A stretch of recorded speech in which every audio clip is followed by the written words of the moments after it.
Hey, everybody. Happy Saturday. Welcome to Heading Back to the Window with Scott and Scott. This is the NFL edition, Week 10. I am Scott Steen, lead handicapper at winnersandwiners.com. I'm your co-host, Scott Rochelle, senior handicapper over winnersandwiners.com. And together, we do make up Heading Back to the Window. Good to see you, buddy. Hey, over here. My eyes are over here, buddy. There you go. It's good to be back. There you go. Stop looking at the game. Stop looking at the – what are you watching the New Mexico State game? See, some people don't understand the power of live betting, right? So I ended up getting New Mexico State at the half plus 66.5. Okay. And they were down how many? They were down 49-3 at the half. So not that bad. I needed to avoid a 21-0, just a 21-point differential. As of right now, I am about 10 points clear, give or take. So I'm pretty much good as long as Bama doesn't break something. I'm good. No shenanigans. No shenanigans. No shenanigans, but I'll take it. T-Train in the house. What a game in Happy Valley. Yeah, it's fantastic. Not going to lie, I slept through the first half of like every 12 o'clock game. I had Michigan. I've got Michigan as a premium -1.5. So absolutely puked it up on defense on that last drive, giving up 3 fourth down conversions, including the touchdown and then the 2-point conversion as well. And then fumbled on You know how big the overtime is, though, for 1.5? Because you have to go for 2? Yeah, I know. That's got to be a sweat and a half right there for 1.5 for overtime games. Well, at least they turned the ball over at the 15 and managed to hold Penn State to a field goal attempt. So, hey. They didn't give you full false hope, but like 70% false hope, you know? Yeah, they couldn't get that. So many of my teams this year, Scott, they just haven't been able to get that knockout drive when they're up a score and just give me a little bit of insurance, a little bit of cushion. Michigan today couldn't get it done, and they're well on their way to puking it up and disappointing. Can't believe it. You're telling me Michigan's going to blow another game that they need to win in the fourth quarter with Harbaugh? I can't believe it. Yeah, I know. It was crazy stuff, man. Not good. Anyway, so it's good to be here. It's our farm play looks very, very grim. When they didn't go for it in Alabama territory with 4th and 3 down 100. 4th and 2 at the 42-yard line. Like it was, and they're down 100 points. Like they're down 50 points. Yeah, I mean, I appreciated it because I had the live line, but yeah, it's not exactly good. Yeah, exactly. Wisconsin covers, very nice. In hindsight, we probably should have taken the under in the Bama game instead of the 51.5. Yeah. Oh well. Yeah, T-Train says Michigan defense was so good for 3.5 quarters. Yeah, they were. Yeah. They were, dude. They absolutely stoned them. Of course, I can't believe Penn State's still in the game without a running attack. It's just hard to believe. So Anyway, it's good to be here. We're going to talk a little NFL, put the college in the rearview mirror for today, and we've got an interesting slate of action. Scott, before we do that, we're going to recap last week's action, of course. And what did you have? Remind me, Scott. Do you remember? I had the under in the San Francisco-Arizona game. Assuming that Kyler was not going to play. He did not. And unfortunately for me, Colt McCoy led the I forgot it was the Cardinals to, I don't remember if it was 31 first half points or they scored in like the first 2 minutes of the first half or the second half or something. But either way, it went over by about a field goal because the Cardinals just wouldn't stop scoring. Yep. Really a damn shame. I beat a good line move. What was that by San Francisco's defense? I know that you're not a good unit. Mm-hmm. Colt McCoy, he had like 4 incompletions in the entire game. You couldn't stop anything. Colt McCoy, it's all about the experience, buddy. It's just like, but it's a situation where I know you use the cliche of like a must-win game. It's not even just a must-win game. Just show up to the arena. Like you need to at least try. But they got buried, so I picked up a loss there. Shout out to UMass picking up a 25-point loss to the Black Bears of Maine. I think they fired their coach like right before the game. Again? Oh no, that was UConn. UConn ended up with Mora. Yeah, and I didn't even know he was in the running for a head coaching job. It's not a real head coaching job. Meanwhile, I had Green Bay plus 7.5 over the Kansas City Chiefs. It wasn't pretty, but it got there. Big overreaction to Aaron Rodgers being gone. What a horrific game. I'm sorry to anybody that had to watch that, but I did get the win. It takes me to 1-0 on the year. And here is our official records, as you are 3-5 currently, and I am 5-2-1. So once again, kind of a 180 from our colleges, from our college contest this year. But you know what? Well, we got a long way to go, everybody. So T-Train and I are on different sides of this Michigan game. So I mean, I said Penn State solely because I'm going to dare Michigan to win a game that they need to win. yeah, I know. Really, no logic behind it besides I expect Harbaugh to choke again. All right, so let's get started. It's number one in the rotation, number one in your heart, Scott. It's the Jacksonville Jaguars as they head to the friendly confines there in Indianapolis to take on the Colts. Colts 10.5-point favorites and 47.5 is the number. Do you think Urban Meyer's still at the bar after the win against Buffalo, or do you think they're actually prepared for this game? I'll tell you what, if he's smart, he never will step foot in another bar for the rest of the season. He really shouldn't. But I'll tell you what, though, that win against Buffalo, if you had a ticket for Urban Meyer to be first coach fired, you can probably rip it up because I don't think they're getting rid of him now. Oh no, he gets one more win. They're building the memorial to him. They're putting up a. I'm saying even without the win, he should get through the year. I still can't believe Mike Zimmer's there, but that's a separate story. I think he would be the leader in the clubhouse, either him or Nagy. But the Bears got hosed last week. We'll talk about that when we get to their games. But still, I'm just looking through. I gotta like the Colts. They played on Thursday night, so they had the extra prep. Right. We know that the offense looked extremely balanced, which was something that we weren't sure if that was going to be the case, just because of the fact that Wentz has been a little bit inconsistent with the turnovers, everything like that. But I am acknowledging that the Jaguars' defense does look a lot better than it did earlier in the year. I'm going to go with the Colts, though. I think they'll dominate the line of scrimmage. I think the defense is good enough. Even though they won, can we acknowledge how awful Trevor Lawrence has looked for pretty much the entire year? Hasn't been good. Hasn't been good at all. By the way, Browns backer in the house. Corey Graves is here. Fading USM against UTSA. That's Southern Miss offense. They are dreadful. I didn't take that as one of my official plays, but I did take it on the show in Colorado this morning. So I'm on UTSA there. I was just worried about that number being a little bit tall, but I'm so wrapped up in all the excitement, I truly forgot when the Air Force game even is. Later this afternoon. It's that much I figured out. That I pieced together. Thank you. You're welcome, buddy. As far as this Colts game goes, the Jaguars. I'm going Colts and under. Well, you know what? The Jaguars, they're a well-balanced offense as well, Scott. They can't run and they can't pass. I'm assuming Robinson's not going to play. He's questionable. He's got that heel injury that he's been fighting for what seems like about 6 months now, but they won last week without him. If he plays, he'll be extremely limited. Carlos Hyde did virtually nothing last week. The entire Jaguars offense did virtually nothing last week. So the question is, if the Colts score, let's just say 20 points. Yeah. Are we sure Jacksonville gets to 10? Absolutely not. No, I'm going with the Colts in the under. Yeah, this team has scored 16 points in the last 2 weeks. They haven't registered double digits in 3 weeks. So I think you mean 16 points combined in the last 16 points combined. Yeah. 16 points in the last 2 weeks. Yes. Yeah. Okay. T-Train says just 6 FCS scores. Yeah, I was watching that game.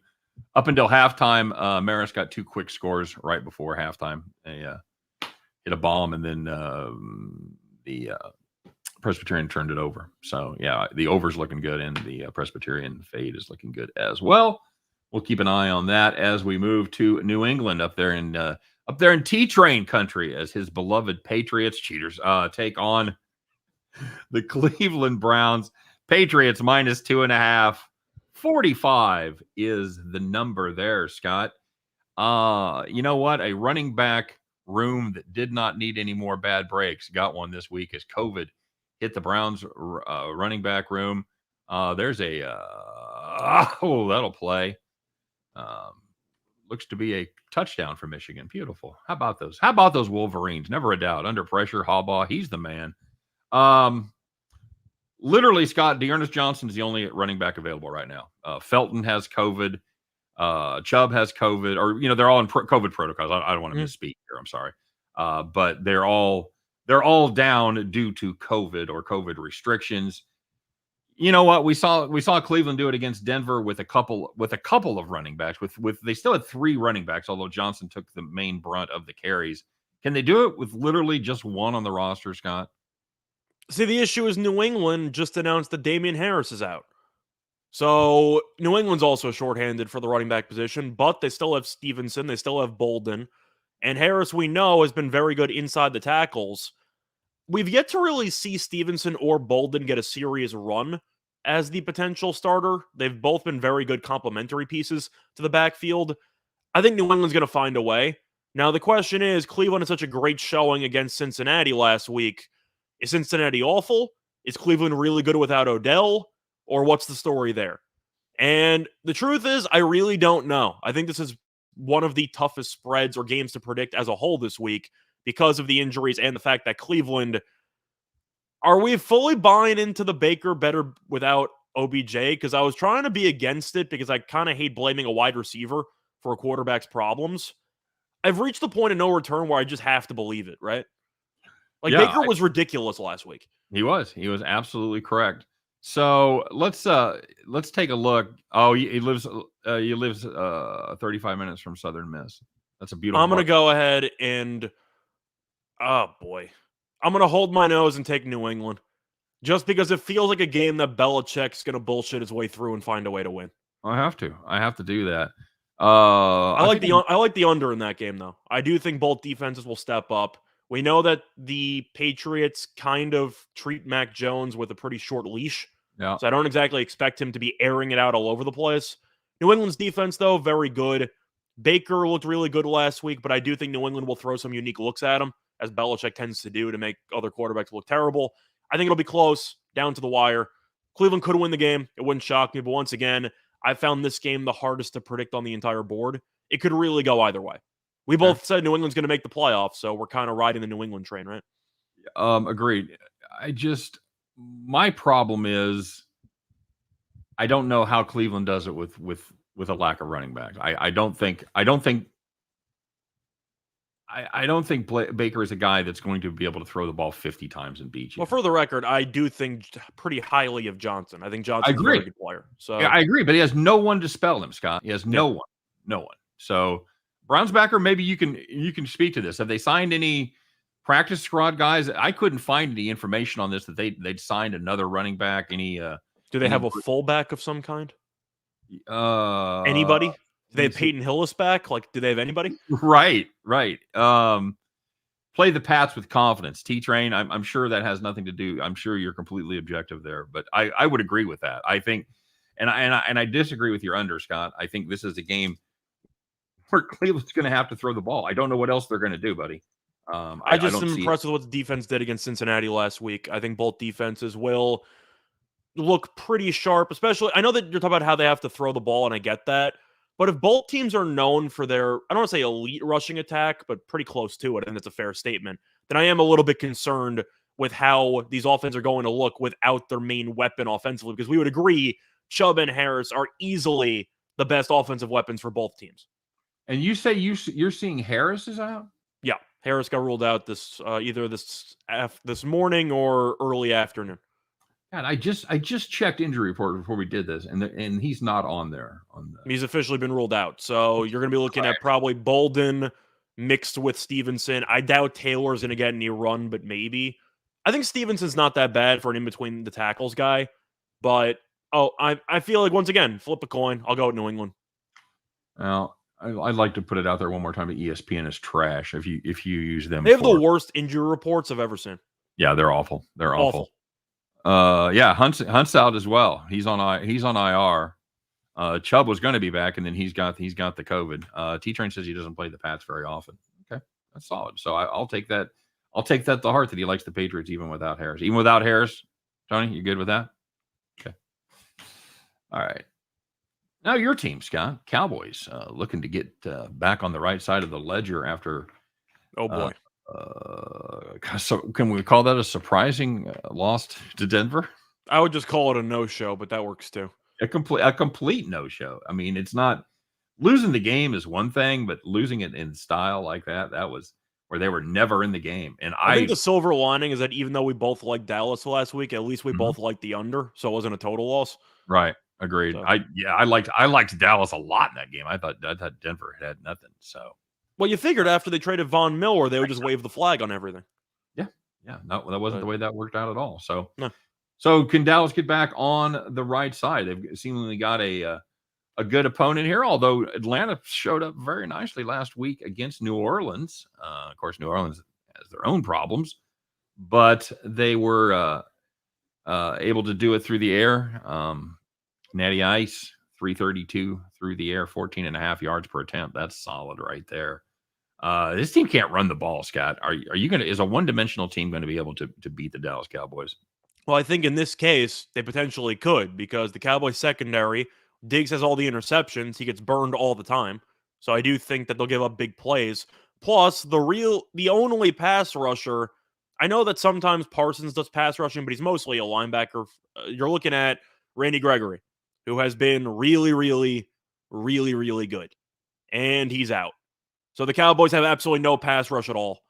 I actually think a pass only or a pass heavy approach is the way to go for this game, regardless, because I do think that Atlanta should have time in the pocket because of the Cowboys. A, just a lackluster secondary, and B, without Gregory, I do think this pass rush has some issues. Atlanta's a team that chokes away games. They don't really get blown out that often, with the exception of the week 1 game against Philly. I'm going to go with Atlanta plus the points.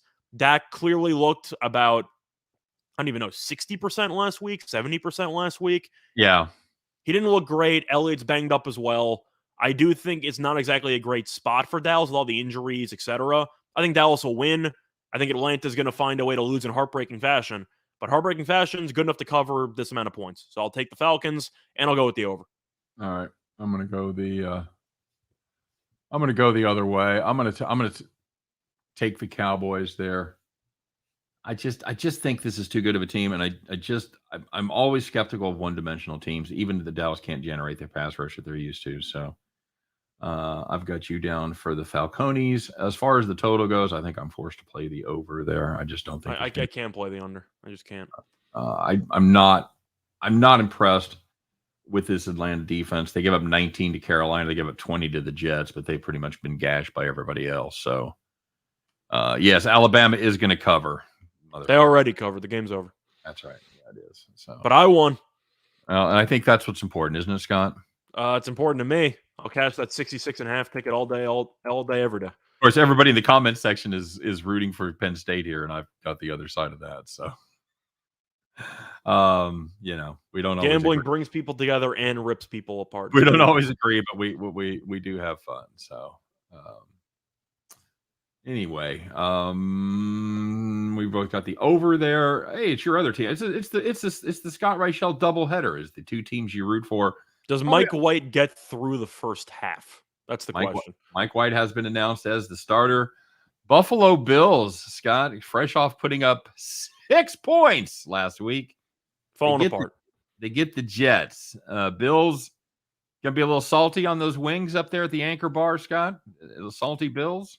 They should be, but they didn't look great against Miami the week prior. Then again, Baltimore looked awful offensively against Miami, so Miami's defense might actually just be good again, as it should have been to start the year.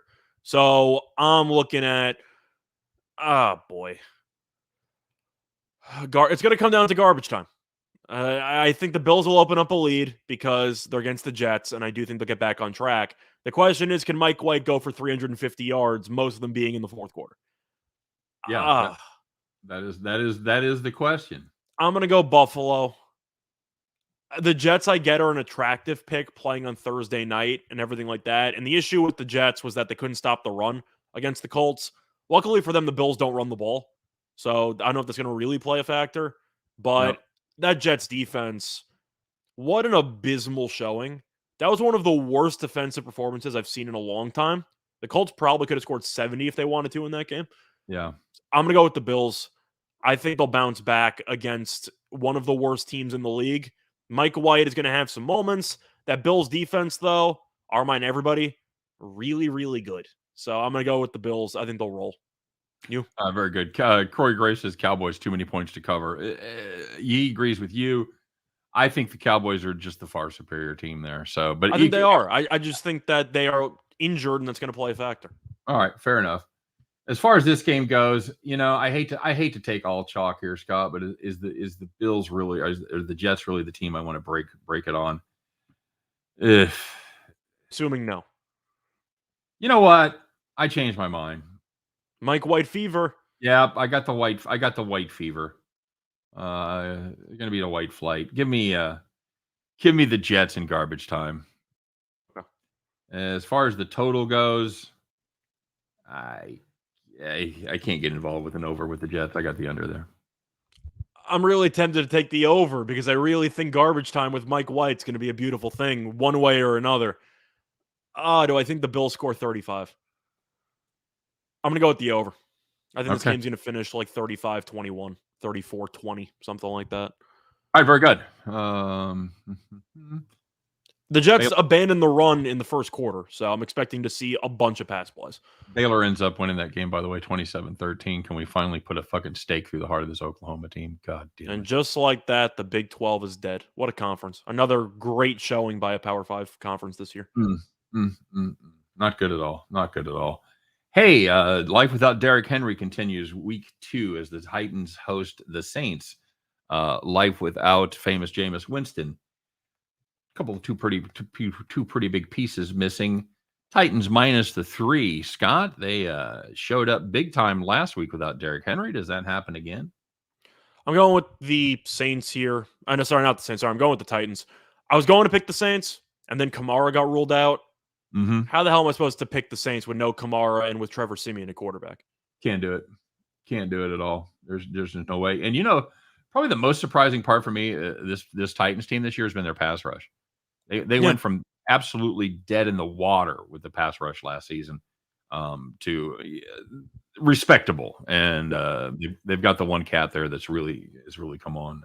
By the way, T-Train, answer your question. Do I think the Jets get to 20? I think they got a shot in serious garbage time once the Bills pull everybody. So I think that they're going to struggle, but I do think at some point the Bills will just allow the Josh Johnson offense to take place where they just give up a bunch of short yardage passes. You look up Josh Johnson has 3 touchdowns and 300-something yards. I think that it might be Mike White's performance in the second half of this game.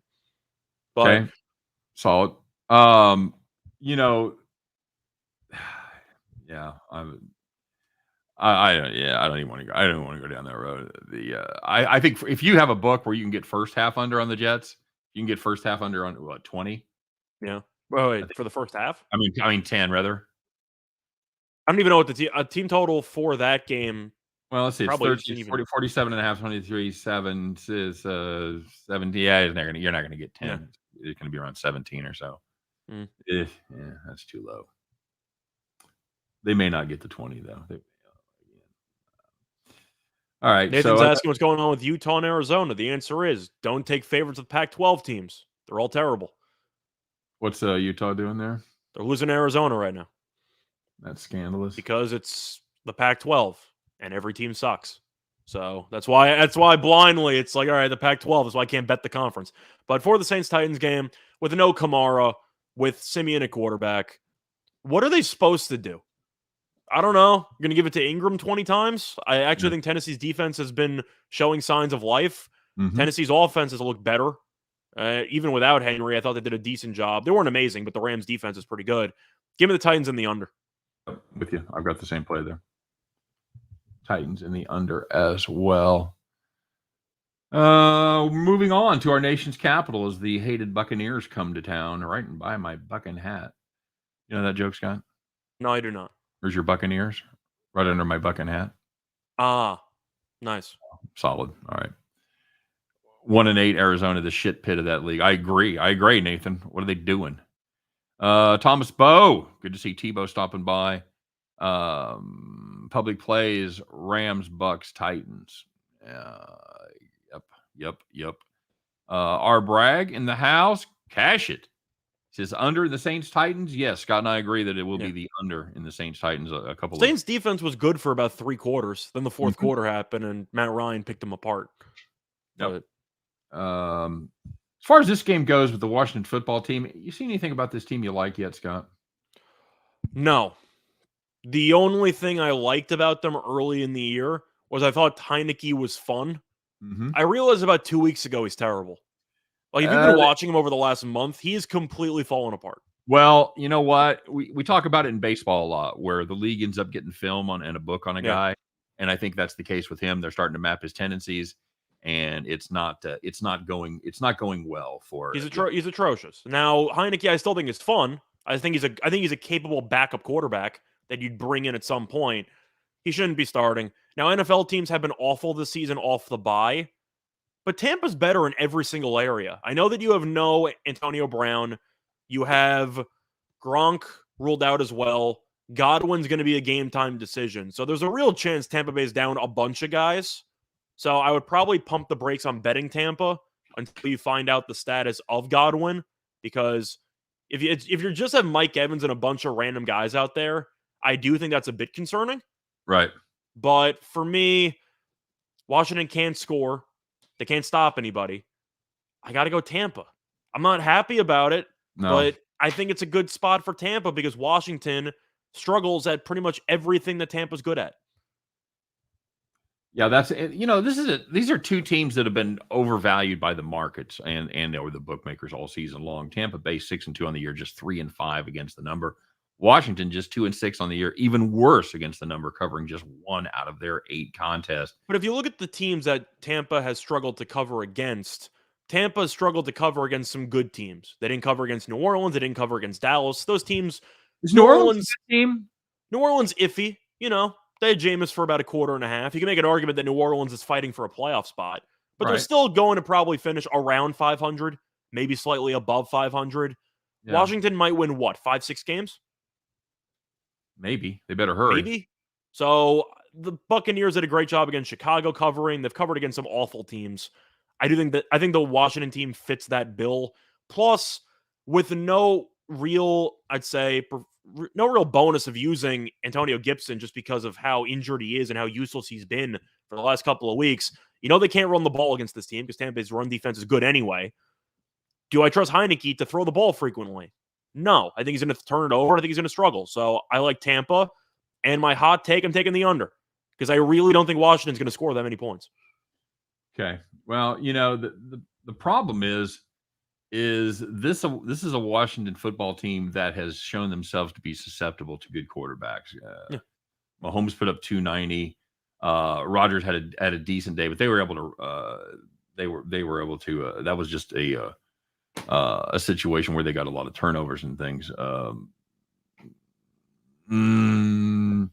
Yeah, and T-Train pointed that out too about their lack of defense as far as the road. I've got to hold my nose and take the Buccaneers there. I just can't do it.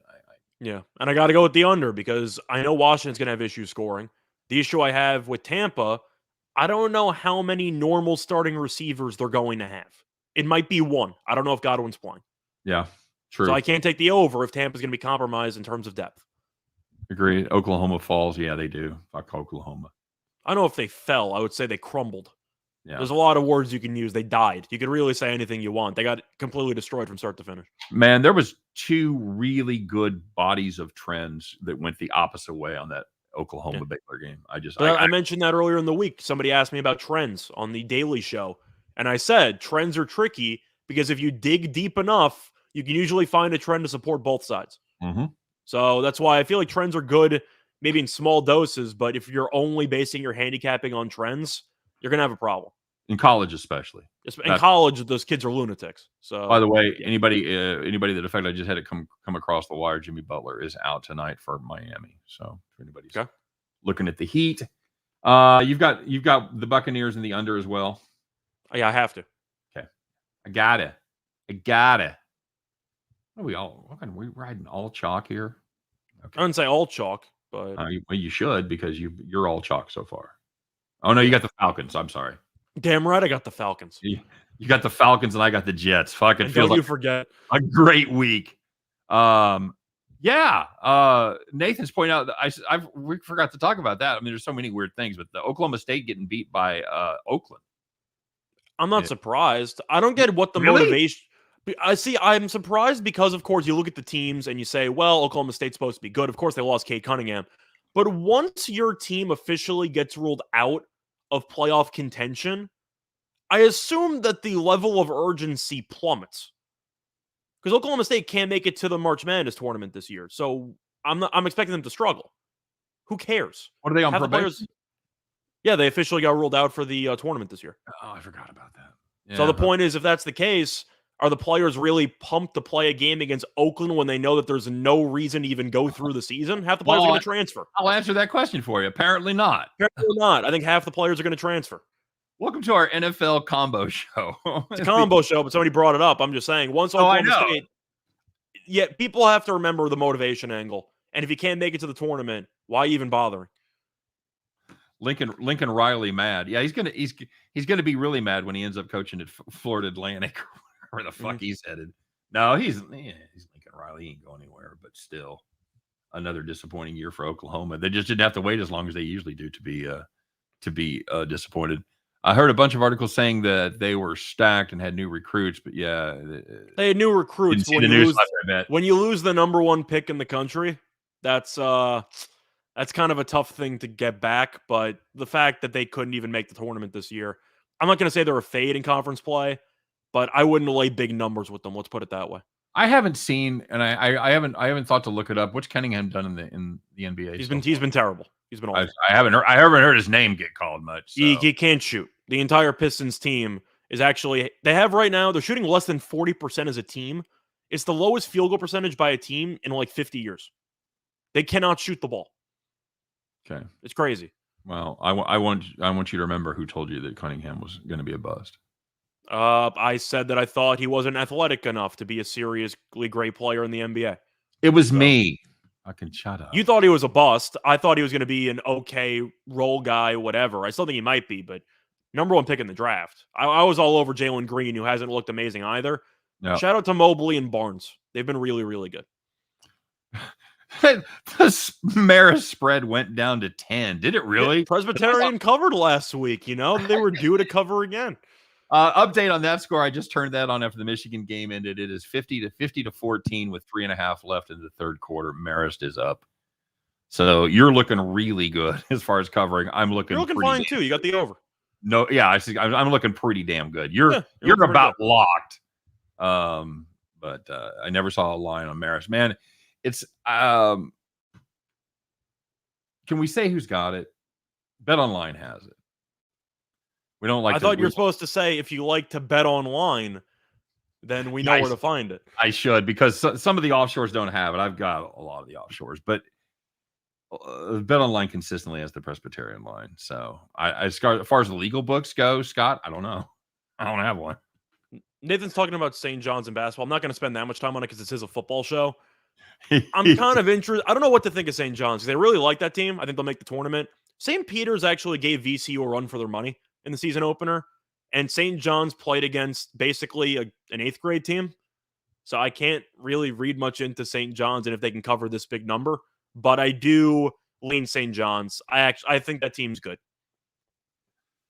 Scooter, let's head to the Steel City as the Steelers host the Lions. Give me the dog. I'm tired of favorites. Give me the dog. I know, dude. I know. Give me the dog. Give me the Lions. And you're just asking to eat a big bag of dicks if you take all favorites in the NFL. You're gonna get killed out there. But the thing is with the Steelers, we talked about the Monday night game, of course, on the Monday show. I took Chicago plus the points because it seems like a classic Tomlin letdown game. It was a letdown after half because, I mean, damn, they completely no-showed for most of the second half. They won because of some questionable officiating. But do I want to lay this with the Lions? I mean, do I want to lay this with the Steelers? No, because the offense still isn't very good. We know Tomlin always struggles to cover against bad teams. The Lions are awful, but every now and then they'll sneak up and make a game close for no reason. I think this is the week. Give me the Lions plus the points. Okay. T-Train says he's looking at Mississippi Valley State tonight, getting 30.5. Do they lose by 50? I don't know who they play. Yes, they lose by 50. Are they playing a high school team? So this is where you make this is the hill you die on, huh? You've gone to the died on the Chicago Hill last week, and it worked out pretty well. You've gone to the Dan Campbell. This is the Dan Campbell Hill that you die on. Well, this is a Lions team that's, you know what? Bettors don't hate Campbell as much as Lions fans do. I'll tell you that, because they're 4-4 against the number, which ain't bad for a team that hasn't won a game yet. People are distracted by the Eagles game because I don't know what the hell that was, but the Lions, they had a bye last week, right? The Lions had a bye last week. I do like the spot there. I'll take the Lions. You have a bye against a Monday night, a team that played on Monday night the week prior. I think it's a pretty good spot for Detroit. Lions have done pretty well with big spreads, Scott. They look like they are 4-1 with spreads of 7.5 or better. So it's not a bad spot. you and I feel like we're just hanging onto the ledge of the Pittsburgh Steelers suck right here because we were so out in front of that the entire offseason. The record for them is decent, but if you watch them play, they are not a good football team. You know what? That sounds like fucking loser talk right there. It's not. You look at the Steelers have played. Who I don't give one shit. They are currently 5-3 on the season, and they're in great position to compete for a playoff spot. Okay. They're far better than we said they would. You just have to own it, dude. Sorry. I said before the year they would end up 8-9. I'm holding out on that. Okay, fair enough. Having said that, I will take Detroit here. I think this is a good. At your own risk, results may vary. Yeah, your mileage may vary. Absolutely correct. As far as the total goes, I can't take an over with Pittsburgh. Goff could be awful once again, and we know Big Ben isn't exactly good at airing it out for big plays. I'll take the under. Yeah, you've got Pittsburgh's the good offense, and they average 20 points a game. Yeah. Yeah. Okay. All right. I'm on it. I'm on the under too. This could be such a spectacularly horrible pick here on this whole game for us. Give me 23-17. All right, I like it. I'll take that. Browns backer says he'll be rooting for the Lions. Anytime you fade the Steelers, I'm all about it.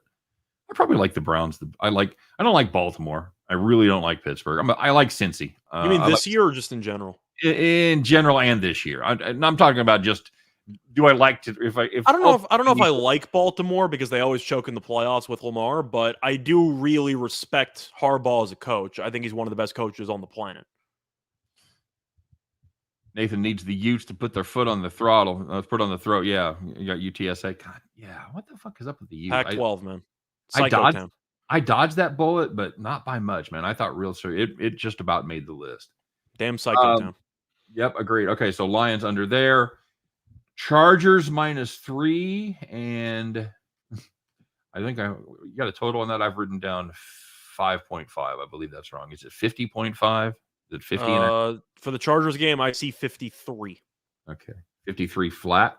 Yeah, 53 or 53.5, depending where you shop around. All right, I probably had 53.5, but all right. These games don't get any easier. Because you don't really. That's a good way to start off this game. Well, I mean, because you're always looking for teams that have really established their identity. You know that they're going to be all of this way or all that way. Or the word I'm looking for is consistency, and these teams have none of it. No, and it's borne out by their records. Minnesota 3-4, 3-5. They're 4-4 against the number. They're 4-4 over under. Chargers 5-3, 5-3, 3-5. So what the fuck you do with that? You get a. I bank on the Chargers team to take care of business against New England. Sorry, Tony. But they go up there and New England absolutely runs them out of the building. So I did a fantasy football podcast this week, and I called it the Jekyll and Hyde Bowl. Yeah, that's true. Which I feel like is a good way to summarize both teams. Sure. I truly feel like you just fucking get a coin. I'm taking the Chargers. You say, well, the Chargers are at home. Well, that really hasn't made a bit of difference. My question is, do you really want to back Mike Zimmer? I don't give a shit. I just think he's going to be fired immediately. The Vikings find a way to just blow teams out to blow games and fall apart. The Chargers won last week. I thought it was a nice win there. I'm going with the Chargers. I really think that Zimmer's a dead man walking. I'm shocked he's still the coach. Yeah, they find new and interesting ways to piss away games. No question about it. They let Baltimore come back. They had that game won. I want to go back to Bedford Farm. UConn. Put some respect on Coppin State, Nathan. I want you to roast those bookmakers for me. Coppin State's a team too.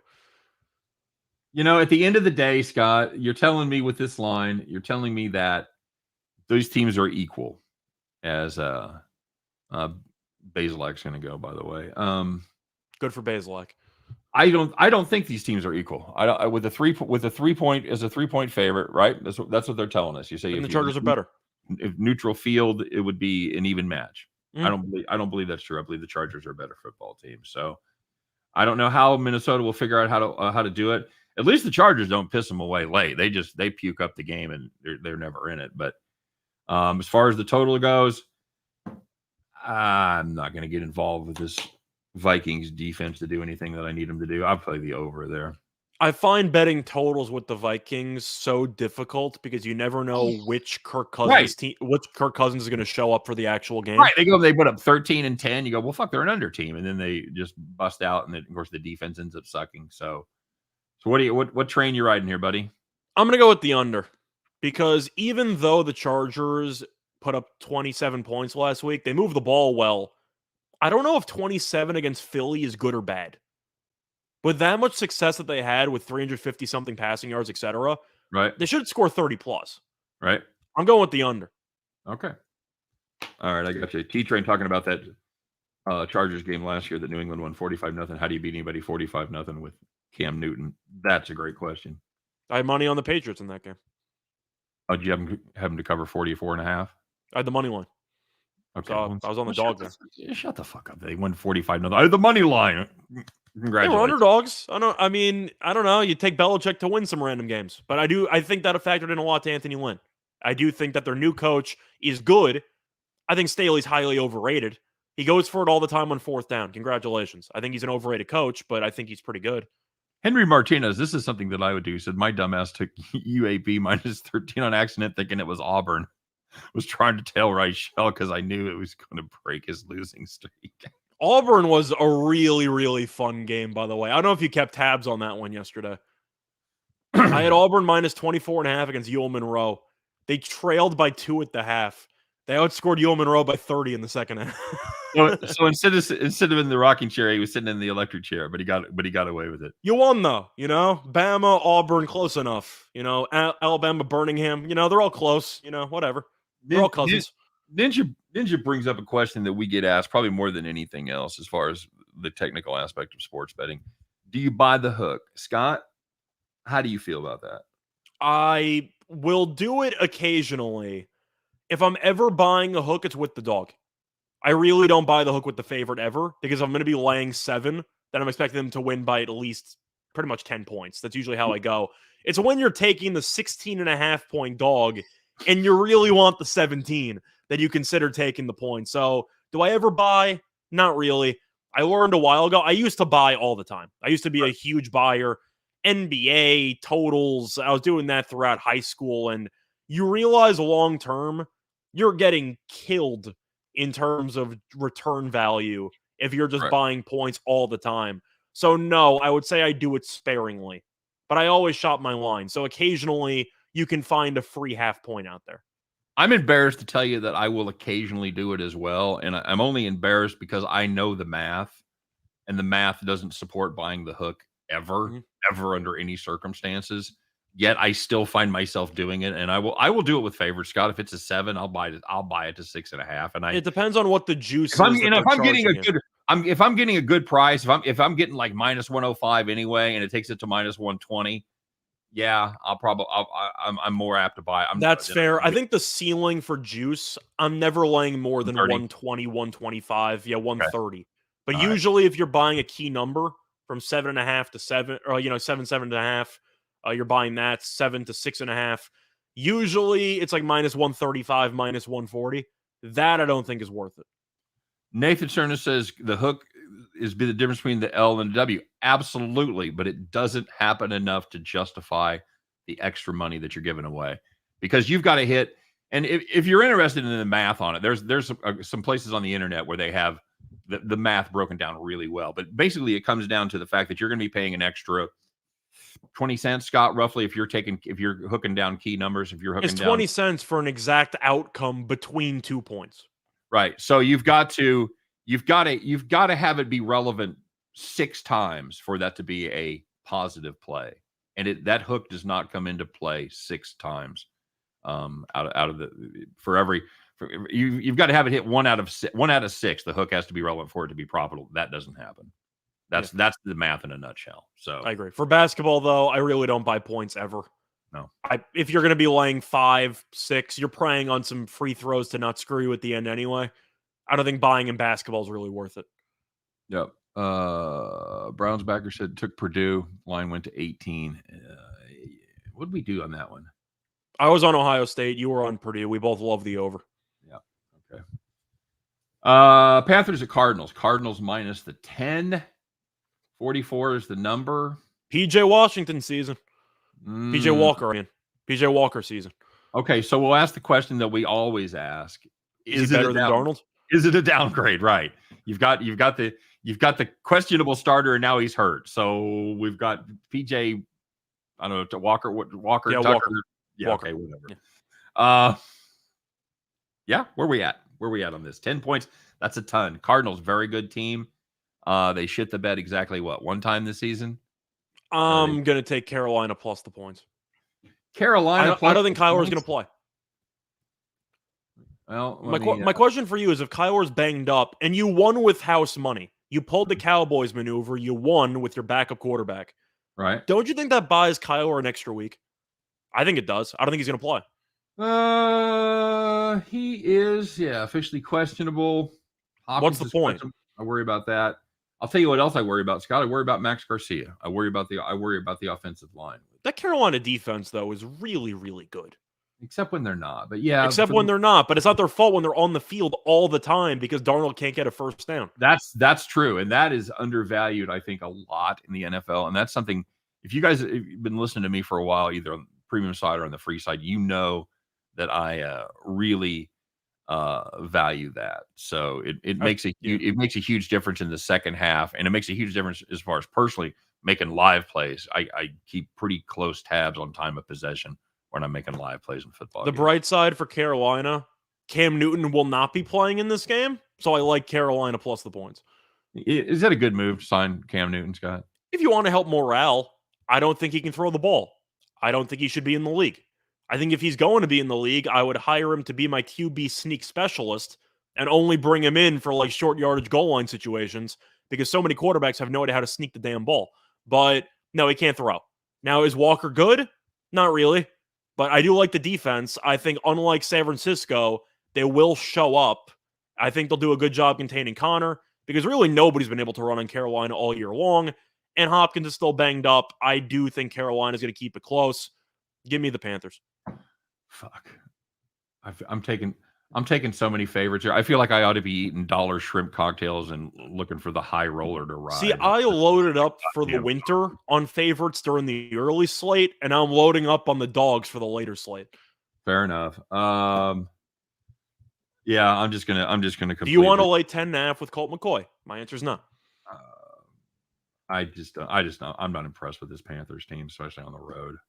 I'm impressed by the defense. Give me the Cardinals minus 10. I like the under. Nope, over. Sorry. That's why we disagree. If Carolina's going to cover, I'm not expecting a shootout between Colt McCoy and PJ Walker. Fair enough. All right, so we're completely divergent there. Yeah. Packers Seahawks. Aaron Rodgers looks like he will be playing. He had his second negative test today. He is asymptomatic, so he's good to go. Scott, you get Russell Wilson back. I had this argument with my wife earlier today. Was Aaron Rodgers vindicated? Whatever side she said, that's the side you agree with. It's a pro tip. I just brought it up. Was he vindicated by his special Aaron Rodgers doctor protocol and his Joe Rogan treatment because he had COVID and didn't really affect him? I think that he was not vindicated at all because it's a matter of him putting other people at risk. Just because he got through it doesn't mean that what he did is less of a problem. The issue is you want to avoid the rest of your teammates from getting COVID. Okay. I just wanted to bring up a topic. No, absolutely not.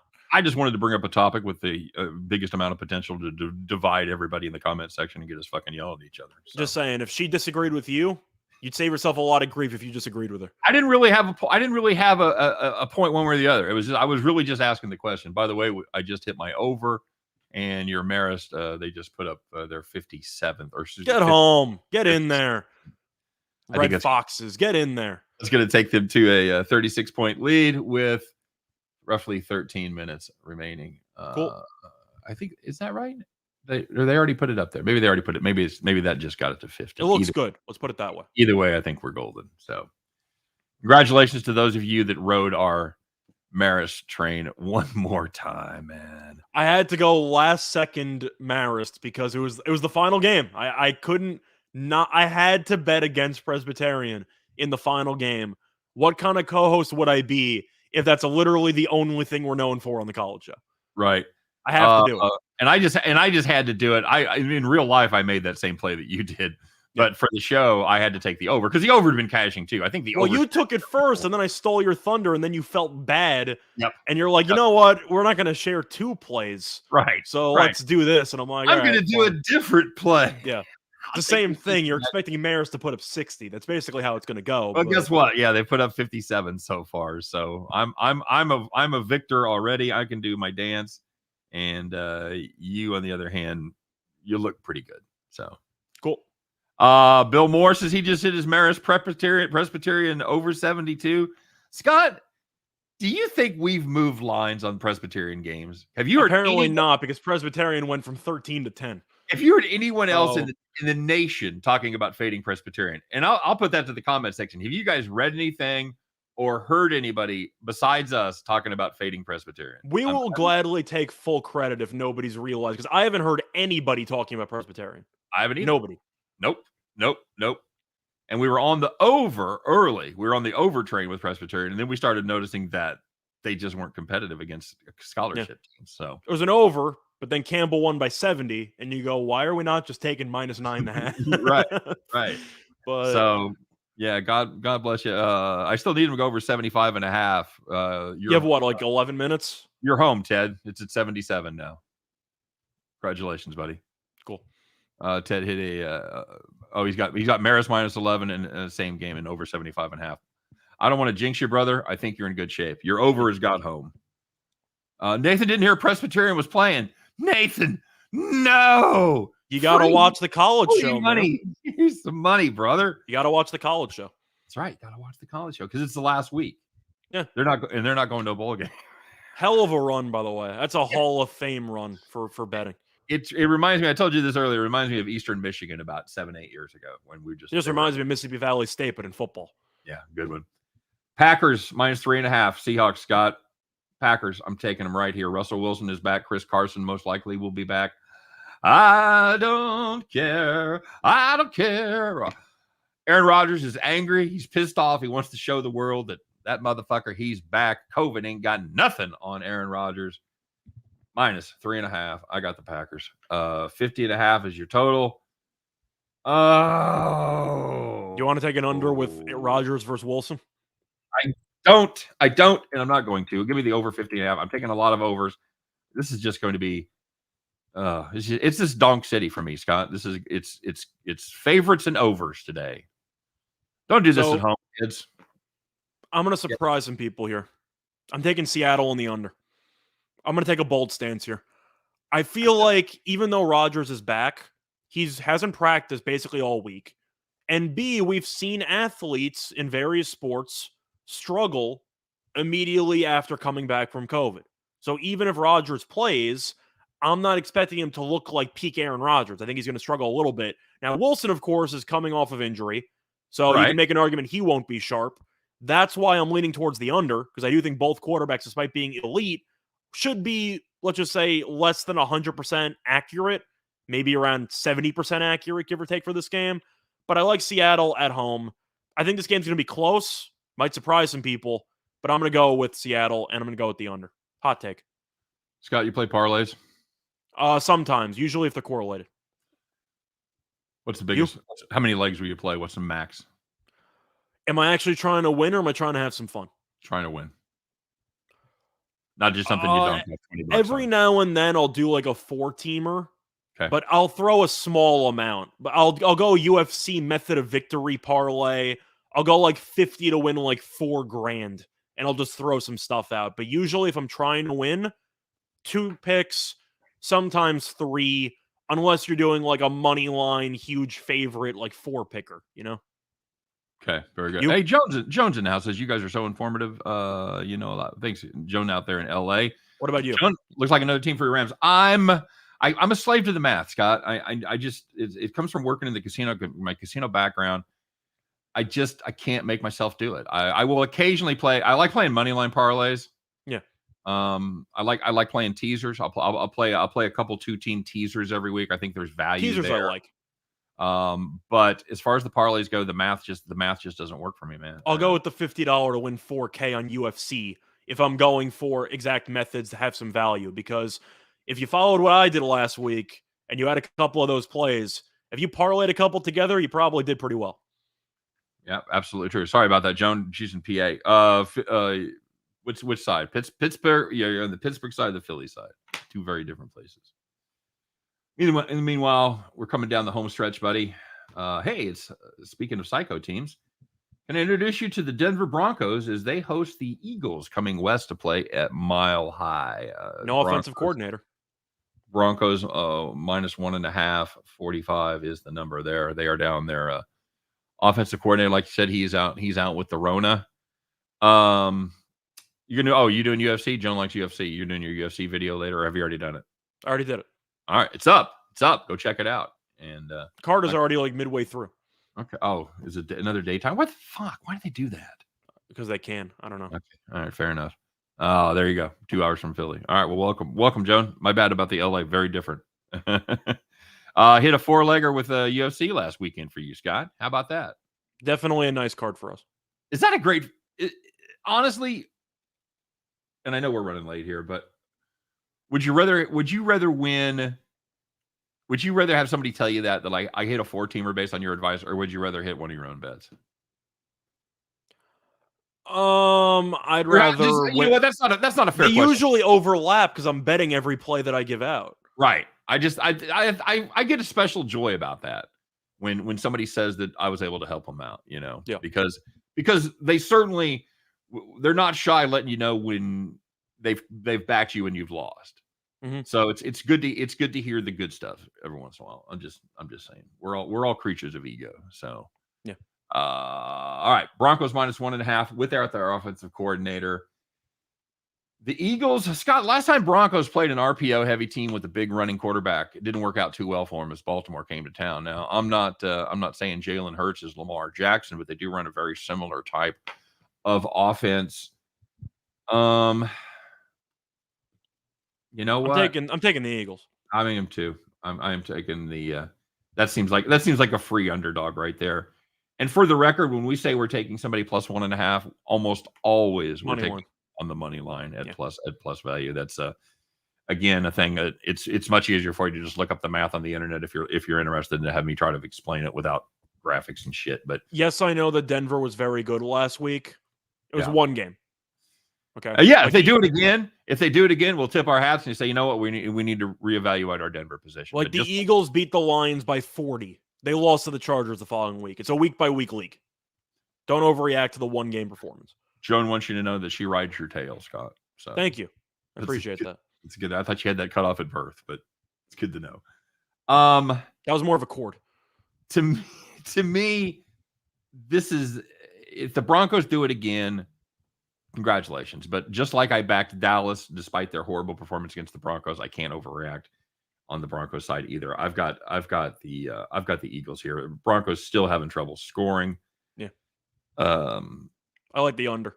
I like the under as well.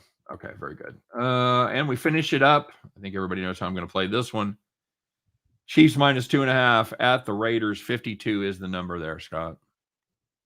Well, the Raiders, of course, are the appealing pick because the Chiefs have fallen apart.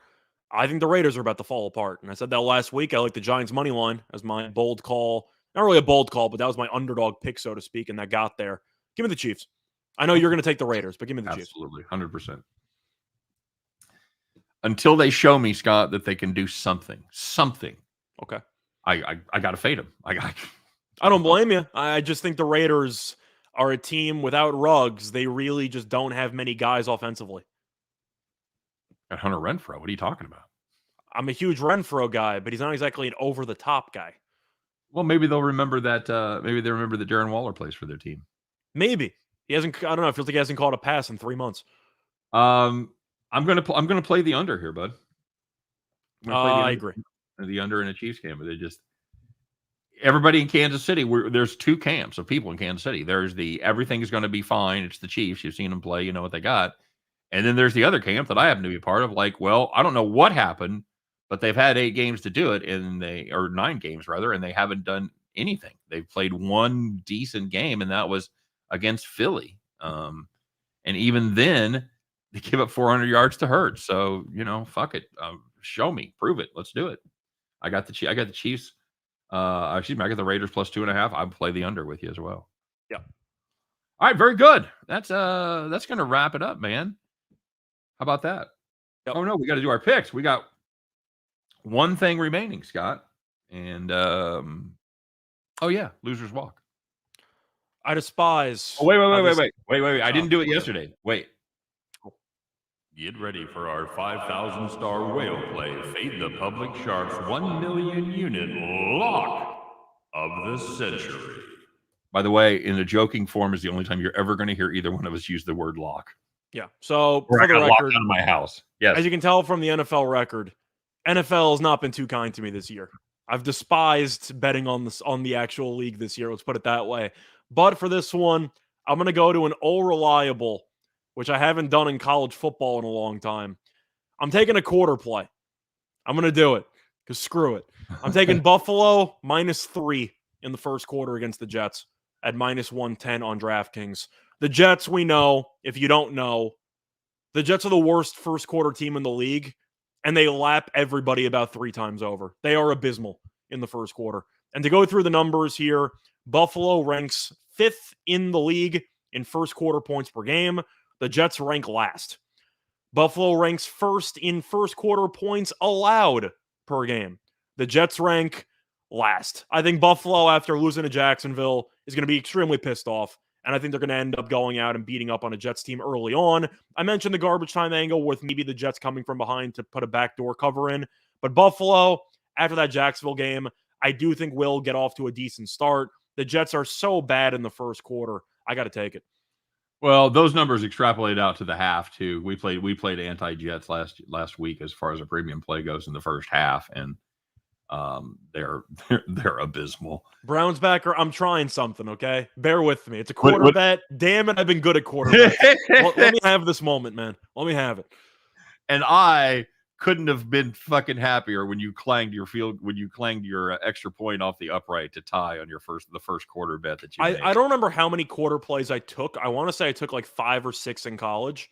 I'm pretty sure I went like 4-2-1 or like 4. I did really well with first quarter plays. You did fine. Real men bet the full games, but I digress. I'll be less than a man, but I'll have money. I'm just kidding. Thanks, Joan. We'll no, not tomorrow. We're off tomorrow, baby. We'll be back. Just take your Raiders play and let's get out of here. All right. No, you know what? I can't do it. It's the Raiders. Is it actually the Raiders? I was joking. No. It's as a Chiefs fan, you go, it's the Raiders. I can't like put it all out there that way. I'm gonna take the Titans -3. Okay. That's gonna be my official play. I swear to God, Scott, I was tempted by the fading the Jets first half, but when you took the quarter play, well, I like okay, that's not really giving the folks much. So I like this. I like this Tennessee team. They showed me a lot without Derrick Henry. I was stunned the way they stepped up against the Rams, and the quarterback situation for New Orleans gives me absolutely no confidence at all with Trevor Siemian going.